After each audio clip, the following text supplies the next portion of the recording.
I'd like to quote Angela Schwinn. While we try to teach our children all about life, our children teach us what life is all about. We children can become the greatest Zen teachers. We are open minded, we have the ability to dream big, we are gracious, selfless, innocent, kind, forgiving, sympathetic, empathetic, compassionate, creative. We have the ability to enjoy ourselves, and most importantly, children are full of self confidence. True. Whenever they go anywhere, they're full of joy, cheerful, and they make your atmosphere very bright with their happiness, their bright smiles, and their energetic vibes. And it is so positive all around us whenever children are around. Whereas when we grow up, slowly and gradually, because of the society and all the competition inside society, we start challenging ourselves, we start judging people, and things start to get dark. But if we try to keep all these qualities of a child in ourselves alive, then it will always be really amazing. Of course, Rohani, then the world will be a better place to live in. Will be like the world will be bright, energetic, and like it will be full of joy. It wouldn't be so dull with a lot of dirty competition coming in, and that is where children inspire us. Like they are there to take us to the right path whenever we are, and that is why every household wants children there in their house, just to cheer up the mood, just to keep a light atmosphere every time alive. Yes, children have this amazing ability to spread joy, happiness, and the zest of life. I would like to dictate an incident. Once I got scolding from my mother. Of course, I was sad.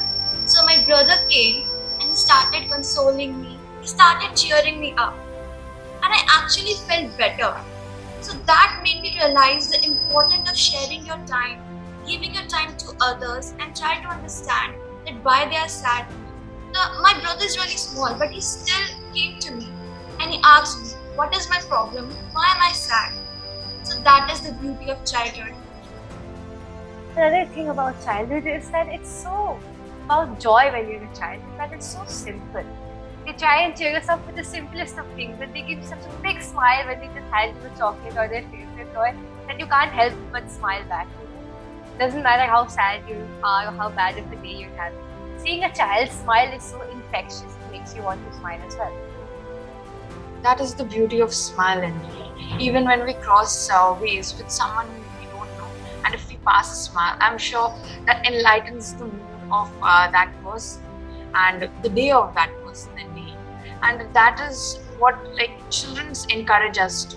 Like even in hostel, when we are crossing ways, we don't know the children, but they are always like, "Hi, Didi, good morning," and all, and that somewhere fills just life into us, and it helps us to pass on it to others whom we don't know, and it becomes an continuous chain where there's joy in the atmosphere. Like the mornings are so good where people crossing each other, not knowing each other, pass a smile, wish each other good morning, and somewhere that is like imbibed by the children, because we as adults would have thought so much about that if we wish someone doesn't wish us back, but children, they are like least bothered. Even if you don't wish them back, they'll wish you with the same jest the next morning as well. Yes, that is so very true.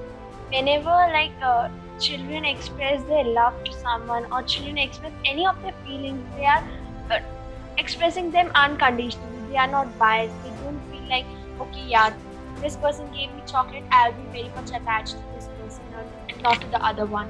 So they are like,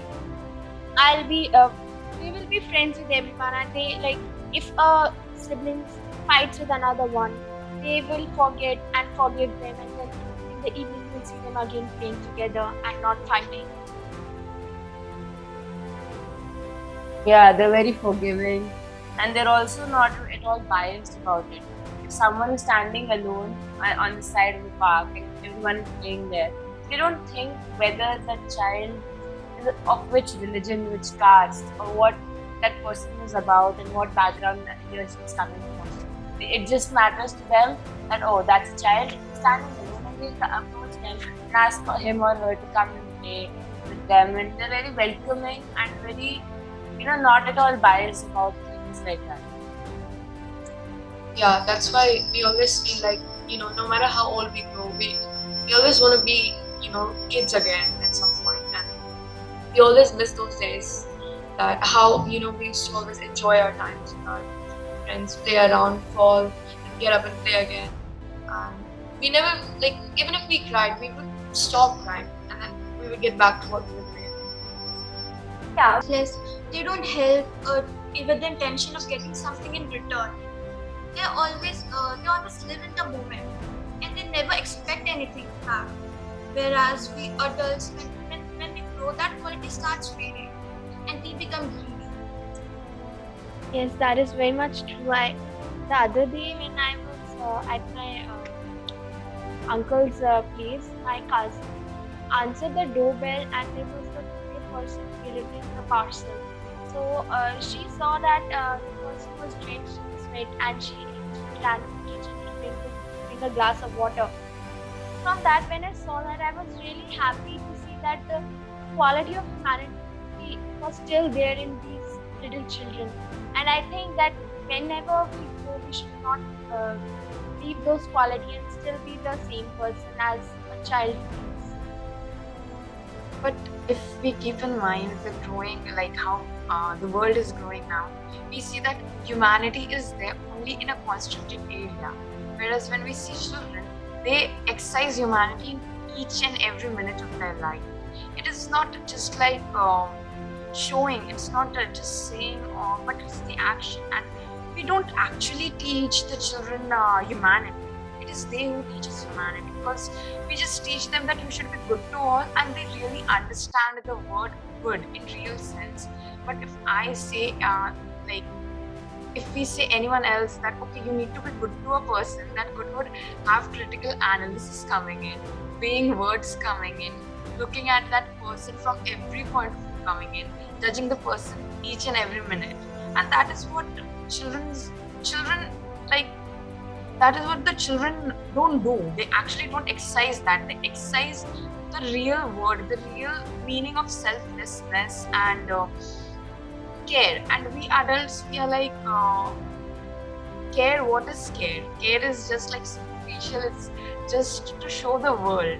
And it is time that we understand this social skills and emotional skills. The EQ needs to be emphasized and needs to be learned from the children rather than like we teaching them. IQ is not everything. It's time that we realize that EQ, if your EQ is strong, your IQ will automatically have some very selfless about in this matter. They just do it for doing it. They don't overthink about it. That whether they what people will think. They just give it from the heart. It's just from the bottom of their heart. They do everything not without keeping it in mind that like I need to. They don't think much about it. They just do it spontaneously. we see a major evolution in us.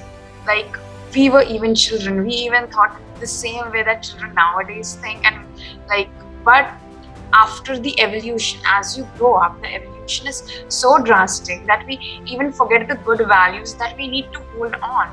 And as a result of which, we can't imagine the society to be good when we ourselves are not.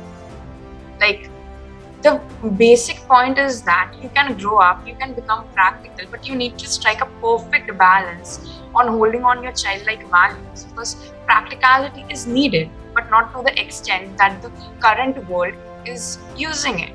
Now, for say, the children are even practical in their own way. Now, if there are two people sitting there and one person cares, loves, pampers them, that person is good and the other one is bad. So that is being practical. But the next moment, if the other person gives them a chocolate, that person even becomes good.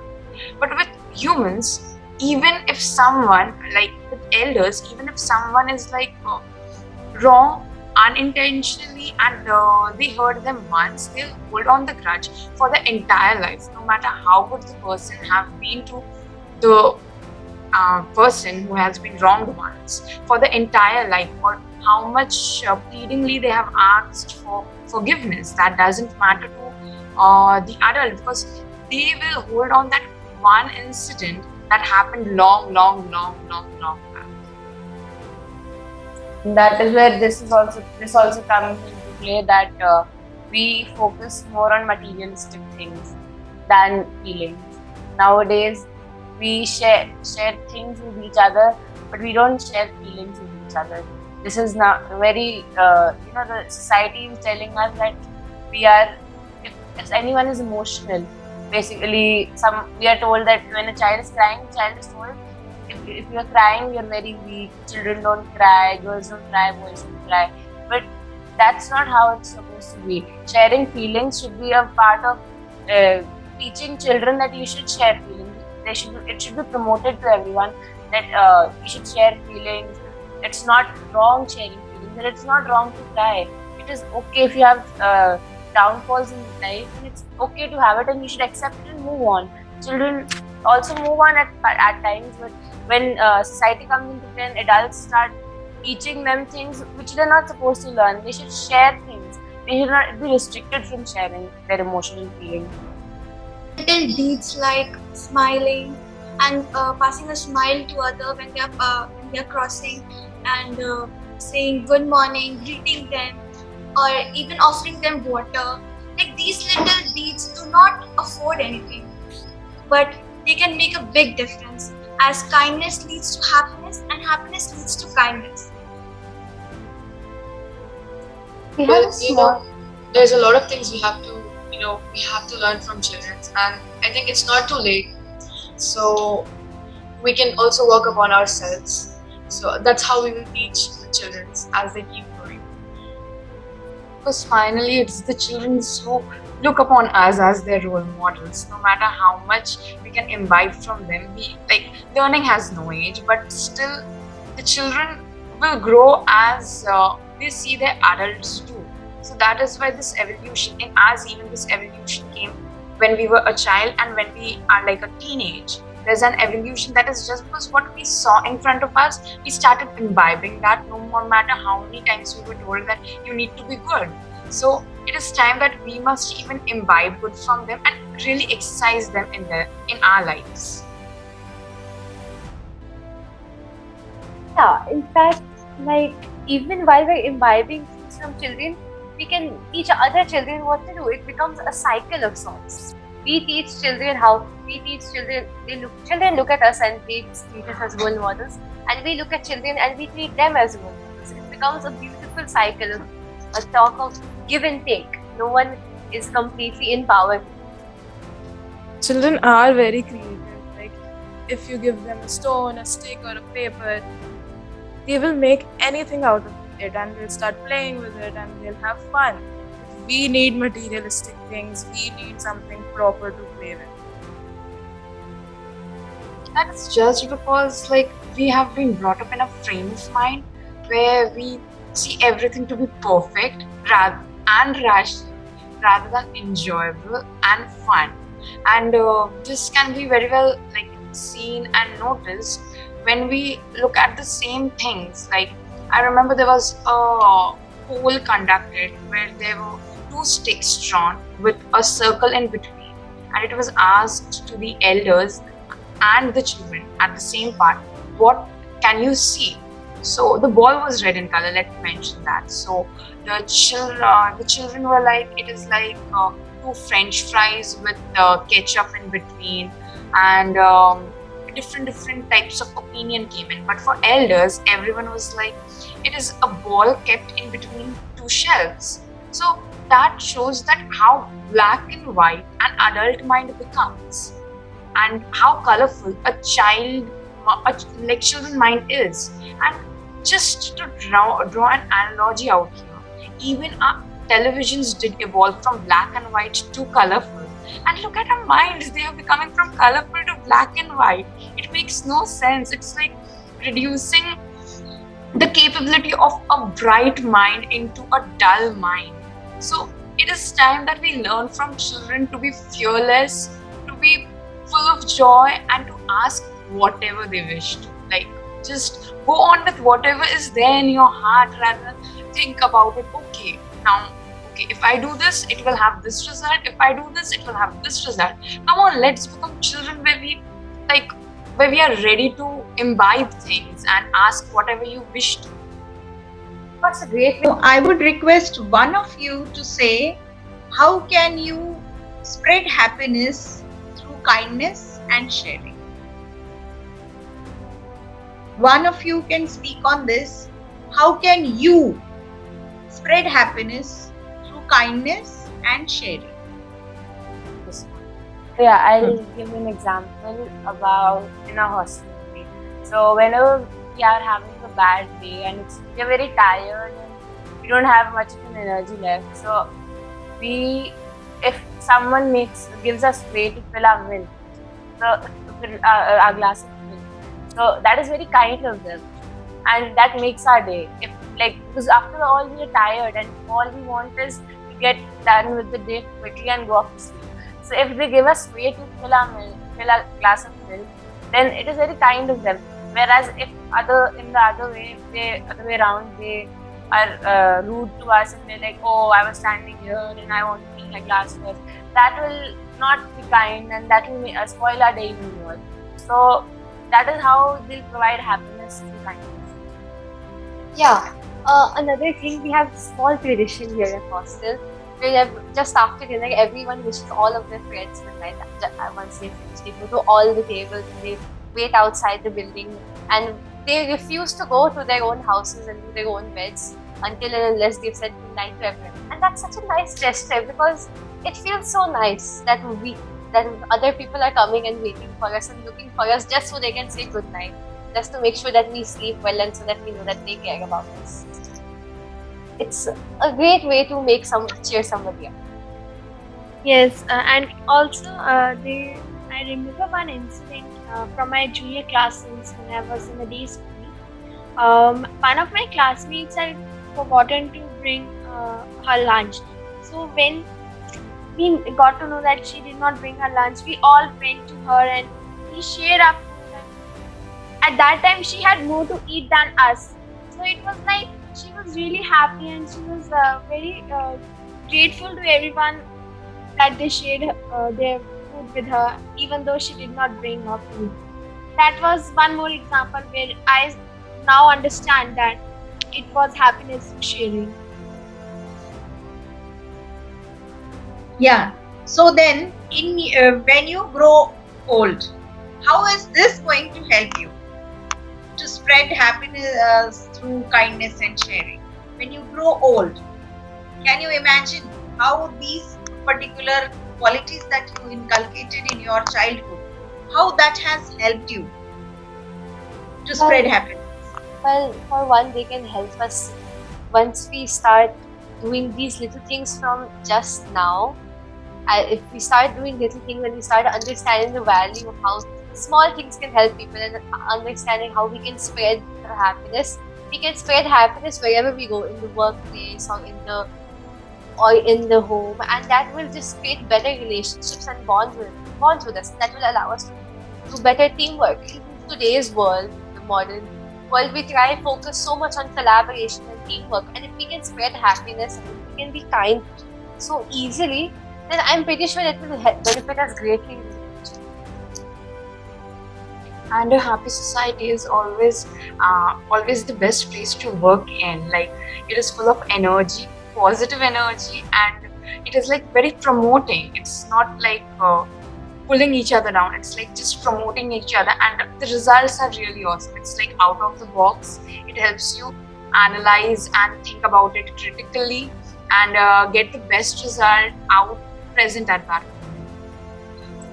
Yes, and we don't ever have to forget the value of sharing, love, friendship, and caring for others. It's always really important. So we can also teach the younger ones the value, and we can always encourage them to, we can always inspire their imagination so that they can always feel that, it's, if you don't be kind to a person, how would they feel? So we have to put our feet in their shoes, because if anything happens to us which is wrong, then we need someone to understand our feelings as well. And so this is how we have to treat other people.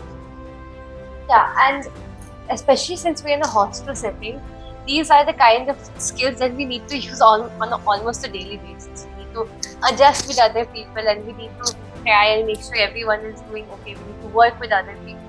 So like we're kind of getting these qualities imbibed into us and making them a daily practice. Yeah, can anyone tell me what is empathy?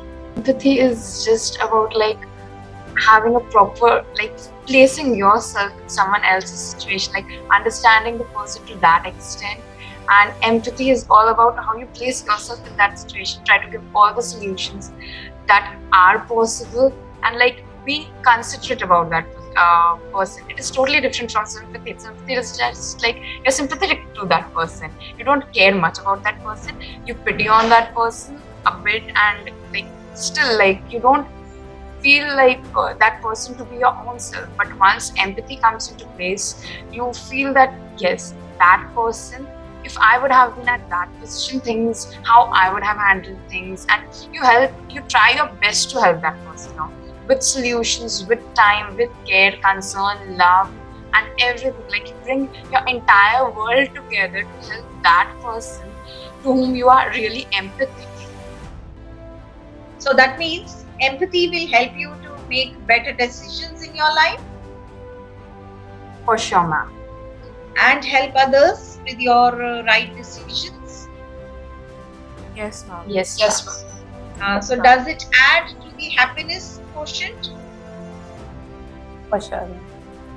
Yeah. So any other skill that you can mention other than empathy for spreading happiness? Any other skill? Gratitude. Yeah. Being grateful and Just using the magic words like thank you and all this. yeah. So can anyone give an example how gratitude has helped you or to be happier than before? Any example?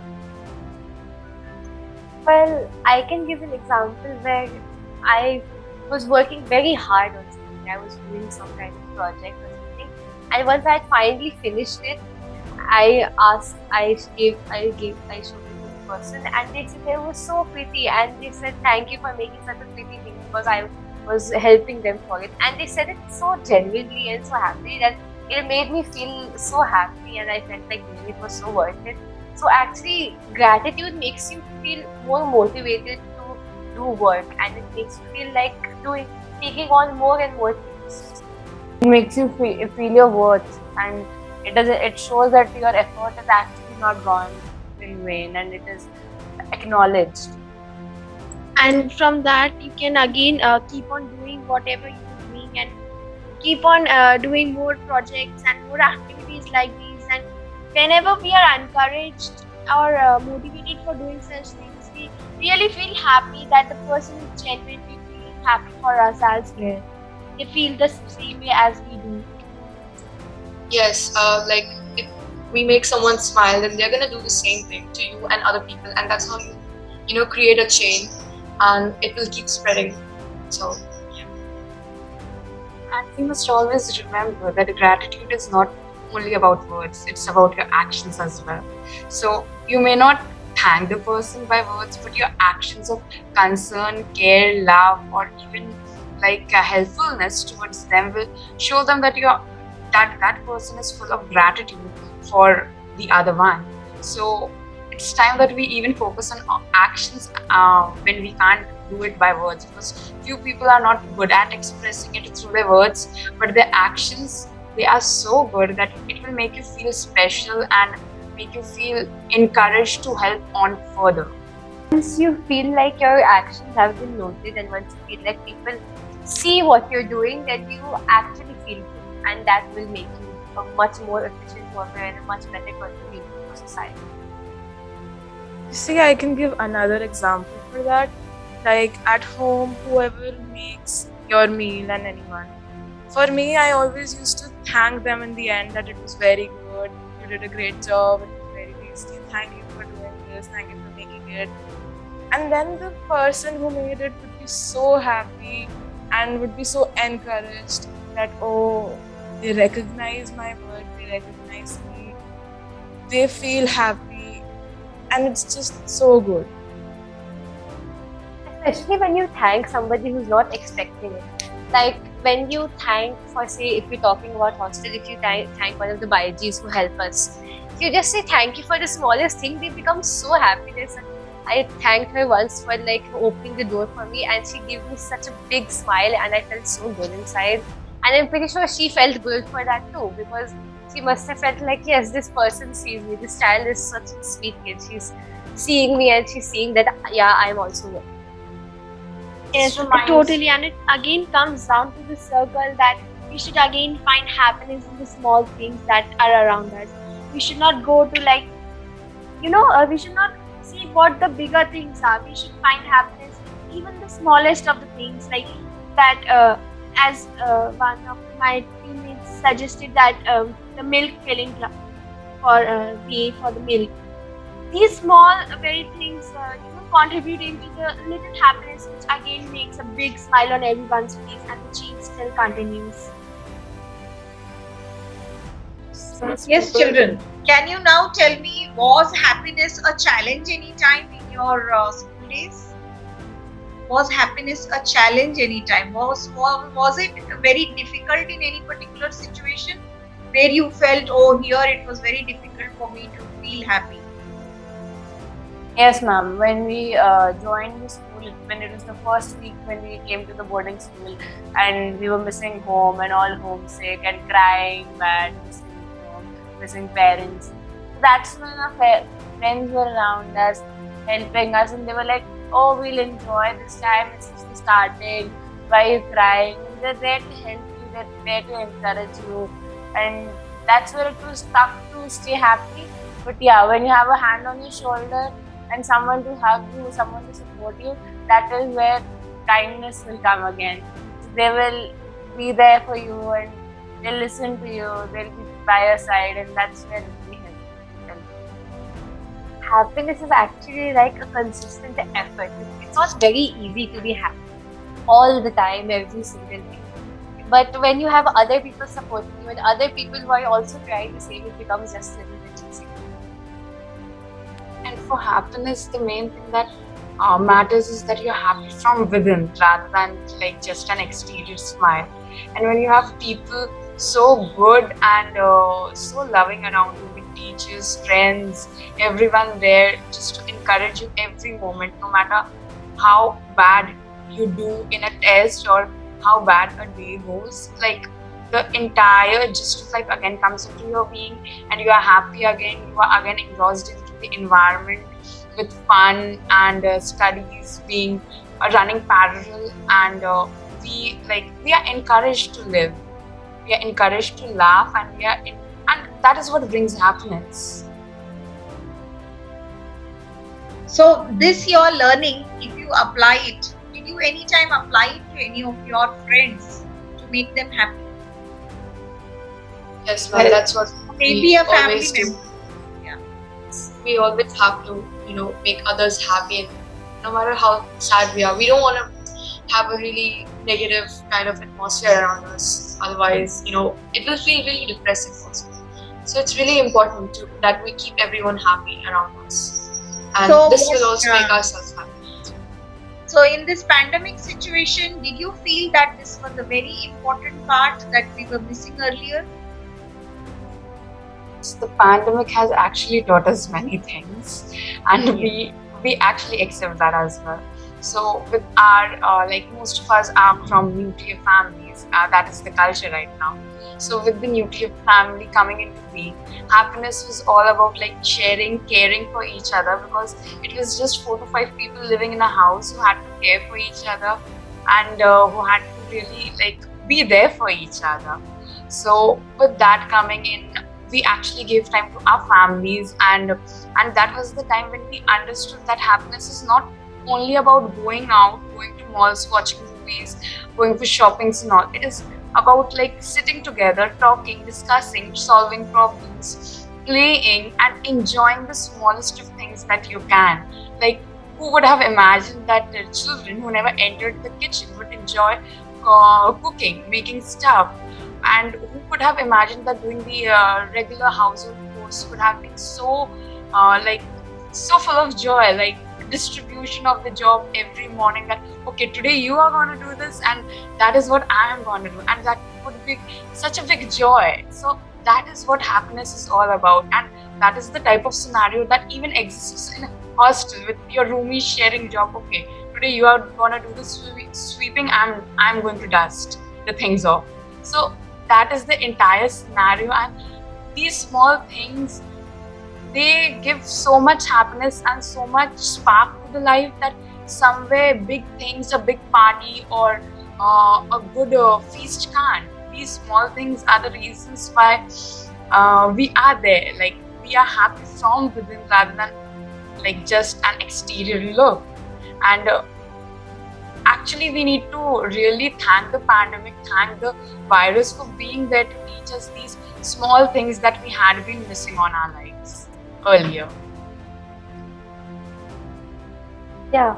In the pandemic, we began to learn how to support other people so much, and we began to understand the value of little things. Like, when you're in the pandemic situation and when everything seems hopeless, a simple joke or a funny picture sent by a friend makes you feel like the world will be okay. Just talking to your mother for 15 minutes on the phone can make everything seem right and feel like everything will be fine. It always takes a matter of time. Yes, I would like to share an example that I myself experienced. It was in April when our schools got closed down again for the lockdown. So since my mother is in the healthcare, she had to be isolated for a few days when I went home.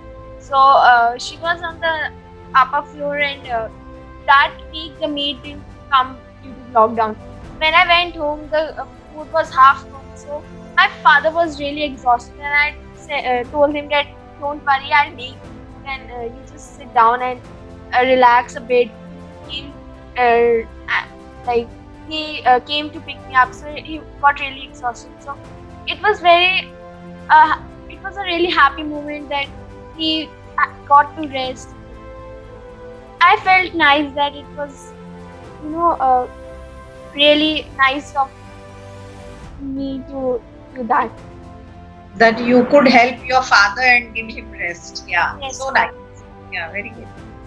Someone was talking about talking to their mother for 15 minutes on phone. Well, I think so everyone present here from the hostel actually would agree that those 5 minutes of every day is too good. Like, it is the best moment when you enjoy the most, because otherwise, like, talking to parents here in hostel is tough with 120 minutes a month. So these are the small joys that we actually learn from hostel life. We actually start valuing stuff due to our experience of living in an hostel, which I think so perhaps day scholars wouldn't have ever experienced or wouldn't value. Like, the value that we have for our parents is much more than they do have. Yeah, exactly. So I you must totally- have enjoyed with your younger siblings, also children, Yes, when ma'am. you were at home. Yes, ma'am. You can share that also. Ma'am, like during that time in the lockdown, having a younger sibling who is himself frustrated with all the school being shut down, not going out, there were only fights. But ma'am, those fights even taught us so many things, so many good values. We started, like, during the lockdown, actually, everyone was somewhere frustrated, and that time gave us the quality to understand each other. Like, the empathy part that we developed was mainly during the lockdown, because we were empathetic to the people who worked for us. We were empathetic to our parents, to our siblings, to everyone out there. So this lockdown, though lockdown has many negative effects on economy, country, but on an humanity point of view, this lockdown was really useful, with we being by our siblings' side, who are younger to us, understanding their mental condition, giving them the right enjoyment that we could afford at that time. Having fights, it was like an entire new world being built, an entire new way of enjoyment being formed, and it was just like innovation. Innovation is like, it comes when we are at the lowest ebb of our life. So that is what we actually innovated a lot with our siblings during this time. younger sibling, so seeing him happy made me happy. He used to play and be joyous all the time, and even I used to join him and play with him. And I spent more time with him in that lockdown period, and I miss that today. Like I'm in hostel, so I miss spending more time with him. I used to forget my worries and start playing with him.